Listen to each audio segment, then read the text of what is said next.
또 특이한 게 있습니다. 여러분 통성기도를 영어로 뭐라고 하는지 아십니까? 코리안 프레이어라고 합니다.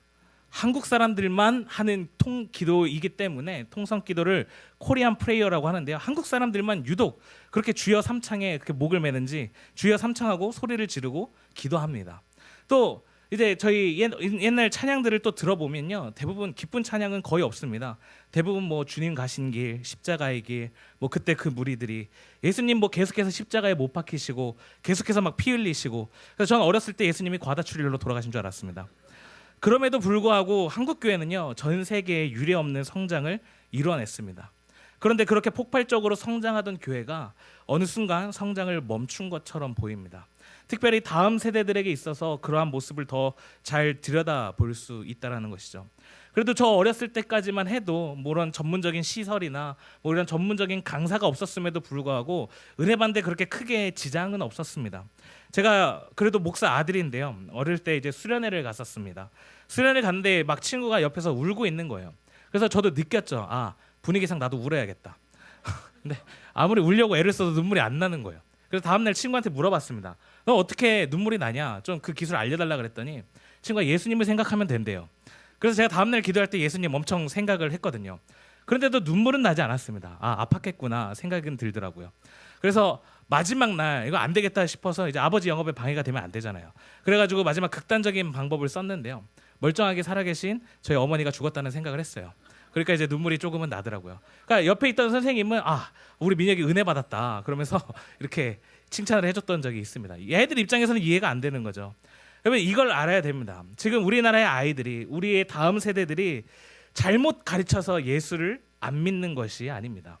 제가 이번 수련회에 중점을 두었던 것은 무엇이냐면 신앙의 가장 기본이었습니다. 하나님과 함께 하는 것. 그래서 그 중에서 이제 성경을 읽어 나가는 것.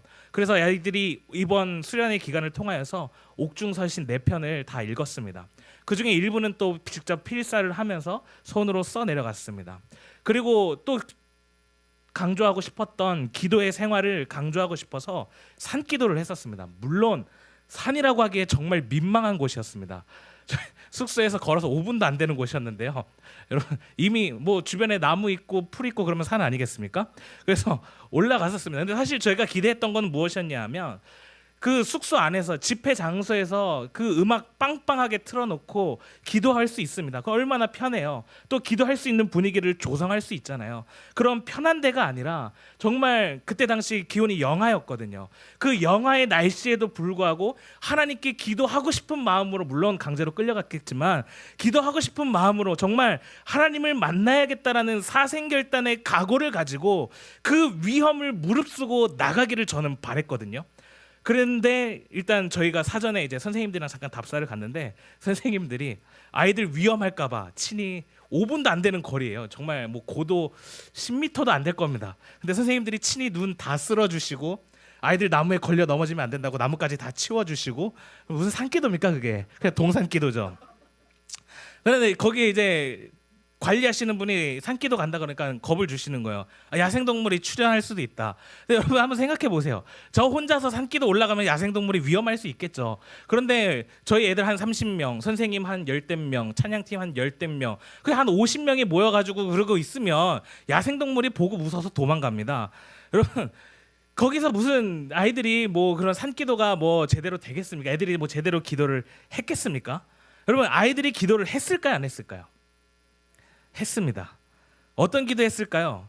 물론 저는 그 기도회를 인도해야 하는 입장이기에 저 혼자서 뭐 이렇게 딴 데 숨어서 기도할 수는 없잖아요. 그래도 큰 목소리로 제가 기도회를 이끌어 가야겠다라는 그 생각에 뭐 아이들이 어떤 기도를 했는지는 듣지는 못했습니다. 근데 선생님들에게 여쭤보니까 아이들이 기도를 했다라는 거예요.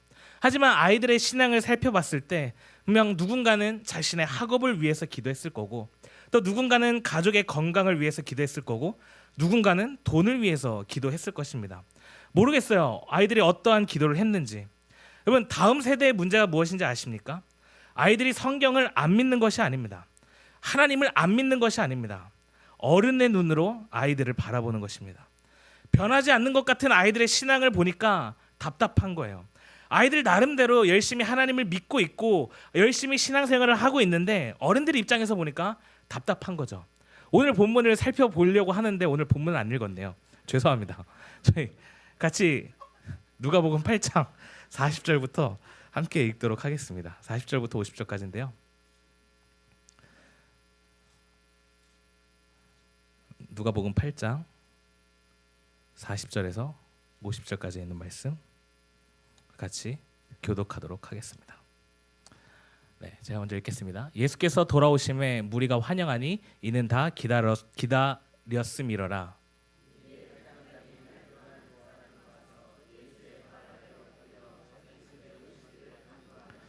이는 자기에게 12살 된 외딸이 있어 죽어가미러라. 예수께서 가실 때에 무리가 밀려들더라.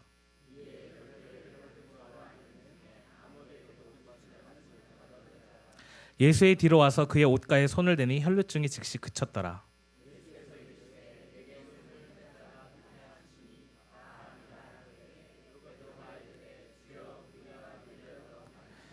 예수께서 이르시되 내게 손을 댄 자가 있도다. 이는 내게서 능력이 나간 줄 알미로다 하신대.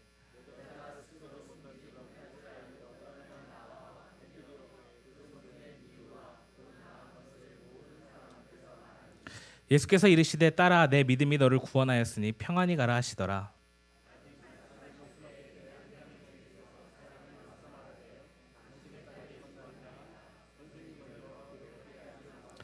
(50절) 함께 읽겠습니다. 예수께서 들으시고 이르시되 두려워하지 말고 믿기만 하라. 그리하면 딸이 구원을 얻으리라 하시고. 아멘. 이렇게 오늘 본문을 살펴보면요, 굉장히 자연스러웠던 것 같습니다. 살펴보면 먼저 회당장 야이로라고 하는 사람이 등장을 합니다. 그리고 그가 등장하자마자 했던 행동이 무엇이냐면 예수의 발 앞에 엎드렸다라고 성경은 기록하고 있습니다. 우리가 그냥 생각하면 야이로란 사람이 자신의 딸을 고치기 위해서 예수님께 부탁하려고 엎드렸구나라고 생각할 수 있지만, 사실 지금 회당장 야이로가 예수님 앞에 엎드렸다라는 것은 엄청난 사건입니다. 먼저 이 당시에 가장 유명했던 종교 분파가 두 가지가 있죠. 사두개파와 바리새파가 있습니다. 먼저 이 사두개파는요, 예루살렘에 거점을 두고 활동을 했었습니다. 이스라엘 사람들에게 있어서 예루살렘은 가장 핵심되는 지역 중에 하나입니다. 그렇다면 핵심을 빼앗긴 그 바리새파들은 어디로 갔느냐? 여러분, 식당을 생각하시면 본점이 있고 체인점이 있습니다. 예루살렘 성전이 있는 예루살렘이 본점이라면 이 당시 체인점은 바로 회당입니다. 바리새인들은요, 각 지역에 퍼져 있는 회당에서 활동을 합니다. 그래서 성전에서는 이 사두개인과 제사장들을 중심으로 제사를 지내고 절기의 의식들을 치렀다면, 회당에서는 바리새인과 율법 교사들이 중심으로 기도하고 토라를 낭독하고 말씀을 해석하고 교육하는 활동들을 했습니다. 그렇다면 회당장 야이로는 사두개인일까요? 바리새인일까요? 바리새인이겠죠. 한 번은 예수님이 레위인들과 같이 식사를 하고 있으니까 그 모습을 보고 바리새인들이 어떻게 저렇게 천한 애들하고 같이 밥을 먹을 수 있느냐고 논쟁이 벌어진 적이 있습니다. 그리고 또 누가복음 6장을 보시게 되면은요, 예수님께서 안식일에 손 마른 사람을 고치시는 장면이 나오는데요, 이때 어떻게 안식일에 그러한 치료 활동을 할 수 있느냐라면서 다시 한번 논쟁이 벌어지게 됩니다. 그러다 보니까 이 바리새인들에게 해결해야 될 문제가 하나 있었습니다. 그것은 무엇이냐면 자신들하고 계속해서 부딪히는 이 예수님을 어떻게 처리해야 할까가 바로 바리새인들에게 가장 큰 문제거리였습니다. 예수님께서는 말씀도 굉장히 잘하셨고 병자도 고치시고 그러니까 날마다 인기가 높아져 가는데, 그 모습 하나하나가 이 바리새인들 입장에서 보니까 눈에 너무나도 거슬리는 거예요. 그래서 이 바리새인들의 골칫거리이며 정적 중에 한 사람이 바로 예수님이었단 말이죠. 그래서 누가복음 6장 12절 11절을 보니까 이렇게 되어 있습니다. 우리 같이 한번 읽어볼까요? 시작. 노기가 가득하여 라고 기록되어져 있습니다. 자, 그러면 회당장하고 예수님은 사이가 좋아야 될까요? 안 좋아야 될까요? 안 좋아야 됩니다. 회당장은 바리새인이고 바리새인들이 노기가 가득하여서 예수를 어떻게 해야 되느냐, 그래서 결국은 죽이기로까지 합의한 사람들이 누구냐 하면 바리새인입니다. 그러니까 회당장의 신분으로서 예수님 앞에 찾아가면 될까요? 안 될까요? 안 된다라는 것입니다. 그러니까 오늘 성경을 보시면서 아 그냥 예수님이 유명하니까 회당장이 왔나 보다 이게 아닙니다. 배경 이해가 좀 되시나요? 지금 뉴스 속보가 뜬 겁니다. 야 들었어? 회당장 야이로가 예수님 앞에 엎드렸대. 이거는 엄청난 사건인 것입니다. 보니까 이 바리새인이었던 회당장 야이로가 예수님 앞에 무릎을 꿇었던 이유가 무엇이었냐 하면 그에게 12살 된 딸이 있었는데 죽어갔기 때문이라고 성경은 기록하고 있습니다. 다른 본문에 봤더니 약을 쓰기도 하고 의사를 만나기도 했지만 이 아이의 병이 더 심해졌다라는 것입니다. 여러분 보세요.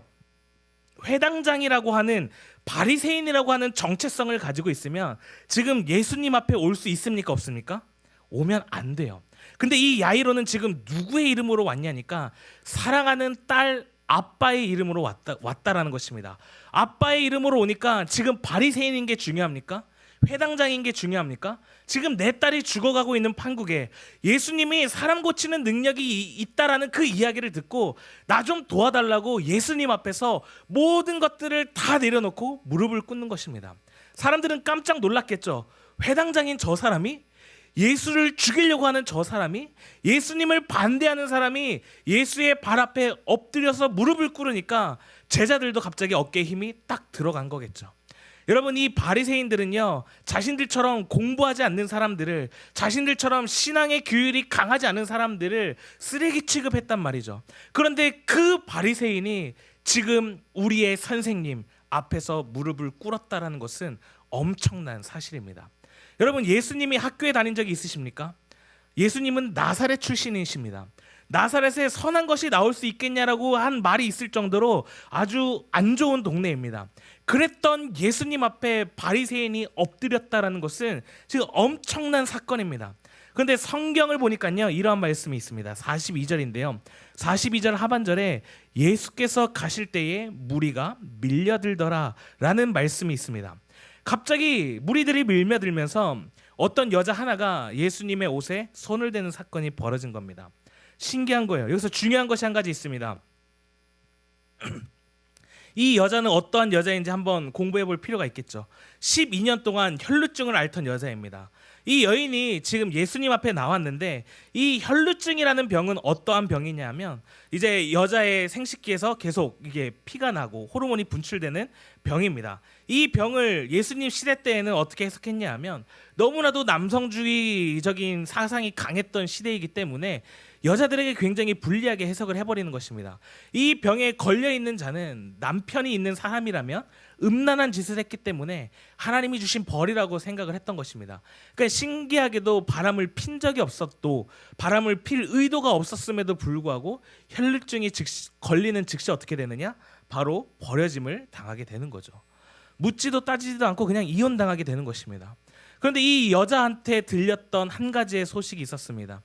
예수님에게 나아가면 그 어떤 병에 걸렸던지 낫게 할 거라는 한 줄에 불과한 어쩌면 자그마한 소망 하나를 붙들고 그 두려움과 어려움, 사람들과 많이 몰려드는 그 장소에서 가장 무섭고 두려웠지만 예수님께 가까이 와서 옷을 만지는 그 모험을 실행하기로 했던 것입니다. 이 여인이 사람들 앞에서 얼마나 두려움을 가지고 있었는지, 사람들 앞에 설 수 없었는지는 아마 많은 설교들을 들어왔기 때문에 잘 아시리라 생각합니다. 그랬더니 이 여자가 이 예수님 옷자락에 손을 대고 자기가 했던 일을 감추지 못할 줄 알아서 예수님 앞에 자백하기 시작합니다. 제가 그랬습니다. 저는 혈루증에 걸린 12년 된 여자입니다. 사람들이 놀라는 거죠. 그런데 제가 예수님의 옷가에 손을 대자마자 제 병이 나았다고 간증을 하기 시작합니다. 그런데 예수님께서 그 모습을 보고 뭐라고 말씀하시냐 하면 48절에 있는 말씀인데요. 이렇게 말씀하십니다. 예수께서 이르시되 딸아 내 믿음이 너를 구원하였으니 평안히 가라 하시더라.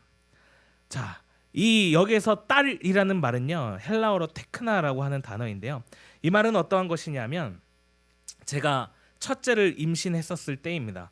제가 예전에는 이런 생각을 가지고 있었습니다. 적어도 최소한 애는 5명 정도는 낳아야지. 그렇게 생각을 하고 있었고 그렇게 공공연하게 이야기를 하면서 다녔습니다. 근데 막상 아내가 임신을 하고 보니까 이게 애를 낳지 않았던 미혼 청년의 헛소리였다라는 것을 깨닫게 되더라고요. 물론 저보다도 아내가 훨씬 힘들었겠지만 옆에서 저도 참 힘들었거든요.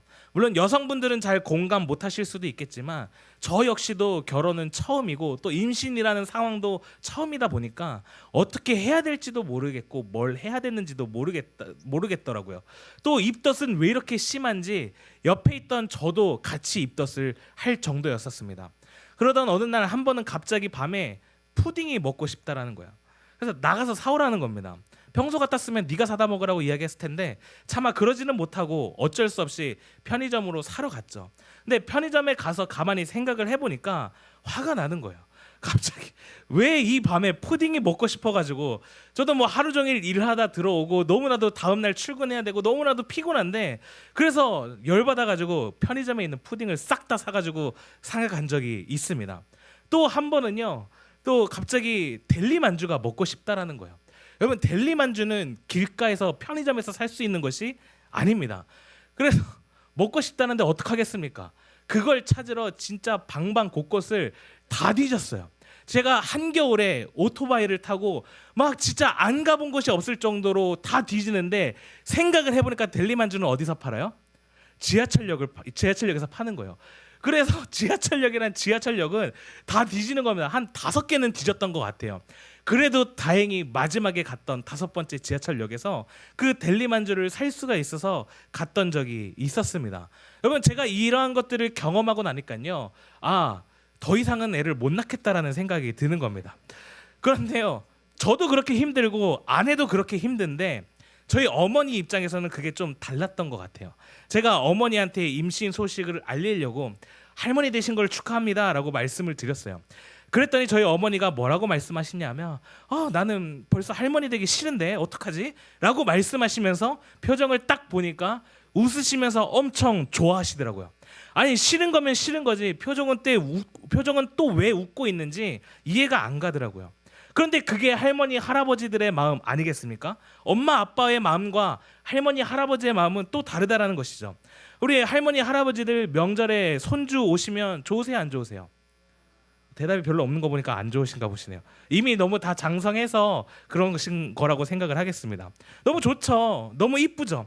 앉아 있어도 이뻐 보이고 짜증을 내도 이뻐 보이고 밥을 먹어도 이뻐 보이고 이거는 뭐 거의 종교가 아닌 이상 불가능한 일이거든요. 아마 저희 어머니도 같은 심정이었을 것입니다. 여러분 보세요.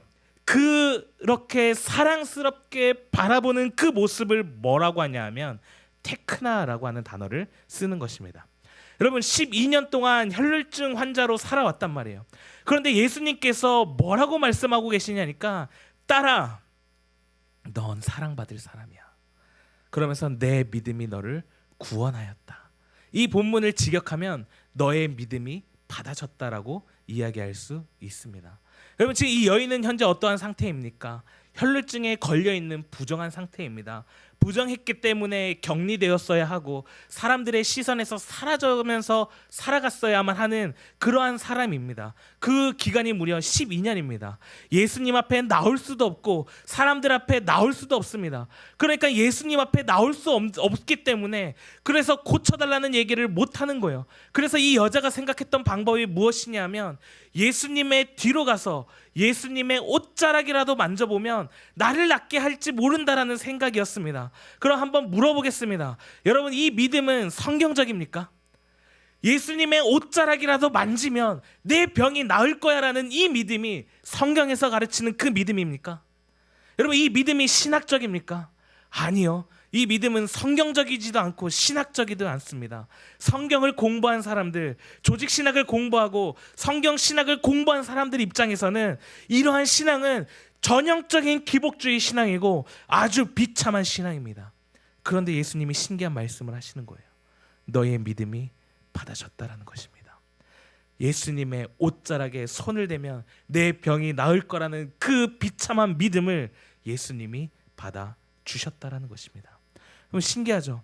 찾아왔던 야이로한테는 좀 의도적으로 뒤로 미루시고 중간에 새치기 하면서 들어왔던 이 여자에게는 예수님이 눈을 마주치시면서 사랑스럽게 딸아 너의 믿음이 받아졌다라고 말씀하십니다. 그냥 병만 낫게 하는 것이 아니었습니다. 그녀의 믿음을 받아 주셨다라는 것입니다. 여러분, 중요한 것이 있습니다. 예수님은 그냥 병만, 그 문제만 깨끗하게 해주시고 결과만 바꾸시는 분이 아니라는 것입니다. 12년 동안을 혈루증으로 살아왔단 말이에요. 그런데 예수님이 뭐라고 말해야 하냐니까, 딸아, 너는 사랑받을 사람이야. 너의 믿음이 너를 구원했다라고 말씀하고 계시는 거예요. 사랑하는 여러분, 이걸 아셔야 됩니다. 하나님은 우리의 결과만을 바꾸시는 분이 아니시라, 하나님은 우리와 함께 하시는 분이십니다. 이 여자가 찾아왔습니다. 예수님께 너의 믿음이 나에게 받아졌다라고 말씀하셨어요.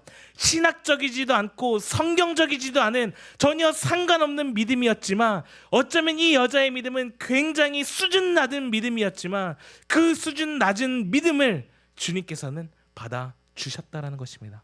그리고 이렇게 말씀하시는 거죠. 딸아, 평안히 가라.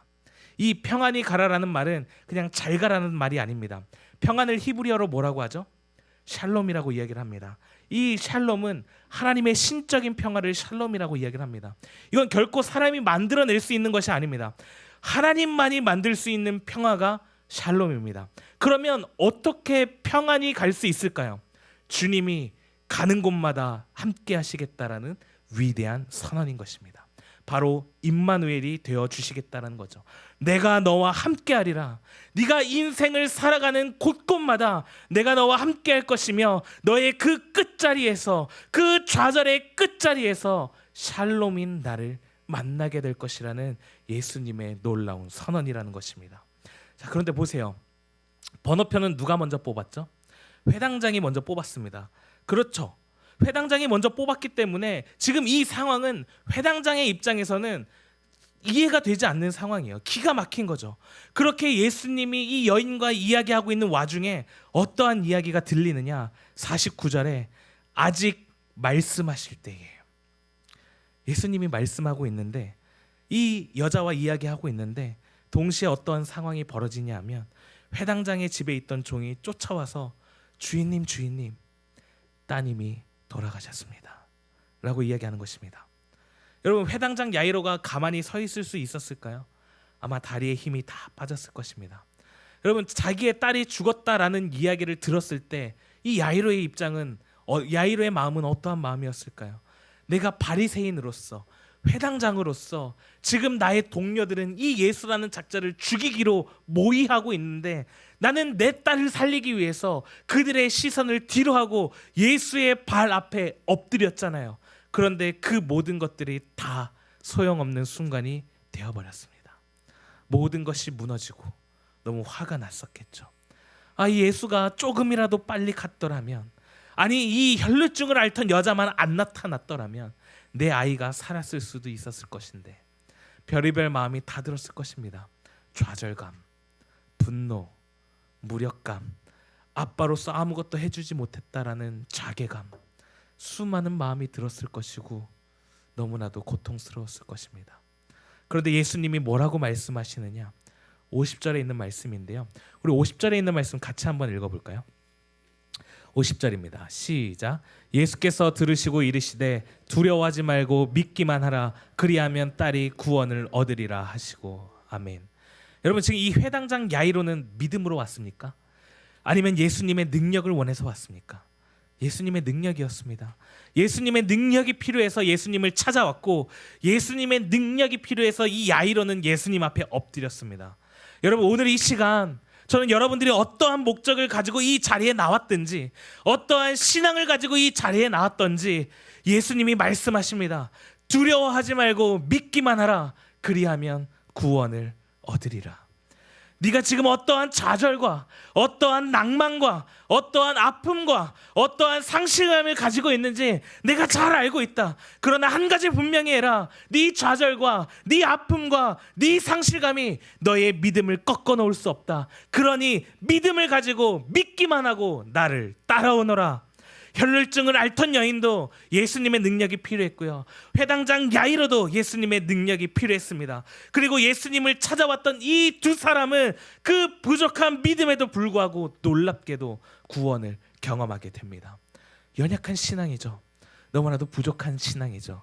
하지만 신앙은 믿음은 성장하는 겁니다.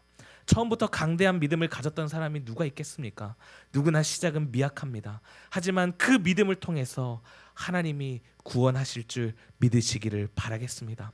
겨자씨만한 그 믿음을 통해서 하나님은 구원을 이루신다라는 것입니다. 어떠한 믿음이든지 그 믿음을 통해서 우리는 구원을 경험하게 된다는 것입니다.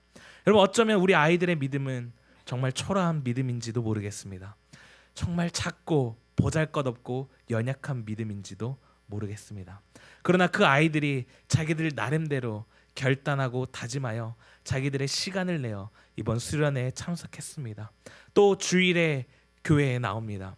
우리들의 입장에서는 너무나도 당연한 것 같고 별거 아닌 것 같지만 아이들의 입장에서는 어쩌면 혈루증을 앓던 여인이 주의 옷자락을 만지는 심정으로 세상의 것들을 포기하고 수련회에 참여한 것일 수 있습니다. 세상의 것들을 뒤로 미룬 채 주일 예배에 나오는 것일 수 있다라는 것입니다. 여러분, 기억하십시오. 우리가 보기엔 별거 아닌 것 같아 보이는 그 믿음을, 아이들의 그 작고 초라한 그 믿음을 주님께서 받아주신 줄 믿습니다. 전 우리 한가람 성도님들에게 간곡히 부탁드립니다. 아이들의 믿음이 때로는 성경적이지 않은 것 같아 보여도, 때로는 신학적이지 않은 것 같아 보여도 기다려 주십시오. 저거 저래서 되겠나 싶지만 부탁드립니다. 기다려 주십시오. 이 아이들 보기에는 티도 나지 않지만 조금씩 성장하고 있습니다. 이 아이들이 자라나서 신앙의 열매를 맺을 수 있도록 기다리면서 기도해 주시기를 부탁드립니다.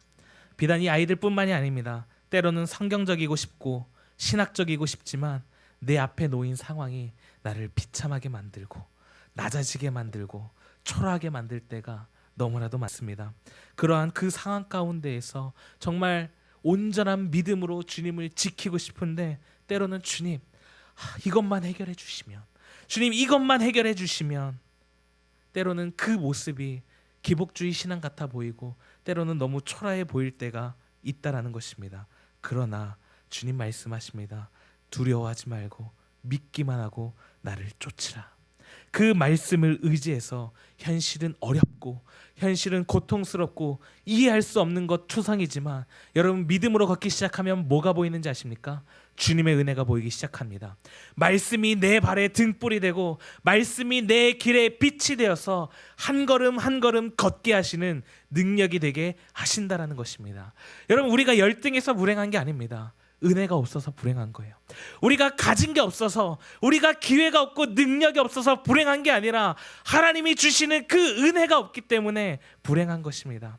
하나님의 구원의 은혜가 너무나도 큰데 우리는 단순히 그 이분법적인 사고방식에서 벗어나지 못하고 교회는 나중에 천국 가기 위해서나 가는 거지, 내 삶과 교회를, 내 삶과 하나님을 연관시키지 못하고 더 큰 그 구원의 은혜를 바라보지 못하고 우리의 삶을 살아낸다라는 것이 얼마나 어리석은지 아십니까?